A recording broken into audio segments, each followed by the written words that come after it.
વડોદરા શહેરમાં ગોત્રી વિસ્તારમાં ગોત્રી પોલીસ સ્ટેશનની બાજુમાં કાચા પાકા મકાનોનું દબાણ શાખાની ટીમ દ્વારા દૂર કરવાની કામગીરી હાથ ધરવામાં આવી હતી। રોડ રસ્તા પર નડતર આવતા કાચા પાકા મકાનોનું દબાણ દૂર કરવાની કામગીરી હાથ ધરાઈ હતી કે જેમાં દબાણ શાખાની ટીમ અને સાથે જ વડોદરા મહાનગરપાલિકાનો સ્ટાફ અને ફાયર બ્રિગેડ અને MGVCL ટીમ અને ગોત્રી પોલીસ સ્ટેશનનો સ્ટાફ સાથે રાખી દબાણ દૂર કરવાની કામગીરી હાથ ધરવામાં આવી હતી કે જેમાં 7 થી 8 યુનિટ દબાણ દૂર કરવાની કામગીરી હાથ ધરવામાં આવી હતી।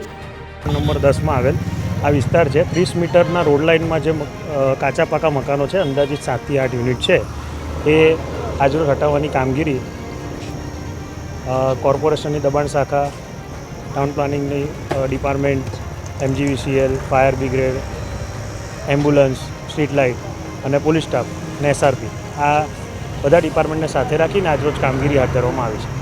આ યુનિટ જે તોડવામાં આવી રહ્યા છે હવે તૂટશે ત્યારબાદ આ રોડનું જે કામ હતું તે પણ હવે પૂર્ણ થશે। હા, રોડ લાઇનમાં નડતરરૂપ જે દબાણો હતા એ અમને અત્યારે દબાણ દૂર કરવા માટેની માહિતી છે, એ પ્રમાણે અમે દબાણ દૂર કરીએ છીએ। પછી આગળની કામગીરી જે તે ડિપાર્ટમેન્ટ એમની રીતના કરશે। મુખ્યત્વે રોડ કયો છે? આ ગોત્રી જે યશ કોમ્પ્લેક્સથી આપણે અંદર વળીએ છીએ ત્યાંથી નીલાંબર સર્કલની વચ્ચેનો। ચોક્કસથી